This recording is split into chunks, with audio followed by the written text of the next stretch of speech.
Vice chairman প্রার্থী রায়পুর উপজেলার সাধারণ জনগণের পাশে দাঁড়ানোর জন্য আমি কলস মার্কা ভোট করতেছি। মুখর ভোট হবে এবং যেহেতু দলীয় প্রতীক নাই, সকল মানুষ আসবে, ভোট দিবে। গতবার আমার মার্কা ছিল কলস, এবারও আমি কলস 2019 সালে আমি একবার ভোট করেছি। ওই নির্বাচনে আমি বিপুল ভোটে জিতেছি, কিন্তু ষড়যন্ত্র কারণে আমি হেরে গেছি। এবারও আমি ভোট করতেছি, সাধারণ জনগণ আমার ভোট করতেছে, আমার পাশে আছে। ইনশাল্লাহ 21শে মে কলস মার্কা ভোট দিবেন। আচ্ছা, আপনি এ পর্যন্ত আপনি জনগণের সাড়া কেমন পাচ্ছেন? আমার জনগণের সাড়া অনেক বেশি, আমি যেখানে যাই ওইখানে আমার সাড়া অনেক বেশি ইনশাল্লাহ।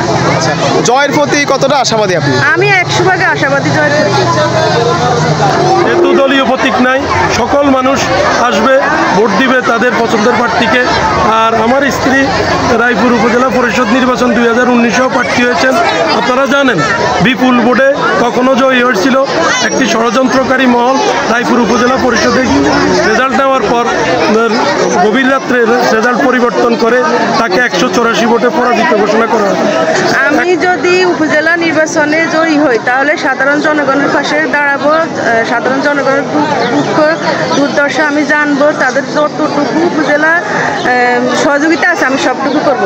এখন আবার জনগণের ইচ্ছাতেই তিনি প্রার্থী হয়েছেন 2024 সালে। আশা করি আমরা রায়পুরের 10টি ইউনিয়ন, একটি পৌরসভা, বিভিন্ন ওয়ার্ড ঘুরে বেড়াইছি, বিভিন্ন বাড়ি থেকে উঠান বৈঠক করেছি। তো তার কলস মার্কার প্রতি যথেষ্ট সকলের সাড়া আছে। এবার যে যারা নির্যাতিত নারী, আমি অনেক জায়গায় দেখতেছি অনেক নারী অনেক নির্যাতিত অবহেলিত আছে, আমি তাদের পাশে দাঁড়াবো। এবার বিপুল ভোটে আমরা জয়লাভ করব কলস মার্কা, আমার স্ত্রী সহধর্মিনী আশা করি, এবং সকলের সহযোগিতা চাই। 21 তারিখ সবাই কেন্দ্রে এসে সুশৃঙ্খলভাবে ভোট দিবেন এবং আশা করি জয়ের মালা আমার সহধর্মিনী গলায় পড়বে। এবং উপজেলা মহিলা ভাইস চেয়ারম্যান হিসেবে আমি জয়ী হই তাহলে আমি নারীদের উন্নয়নের জন্য কাজ করব, নারীদের পাশে থাকব।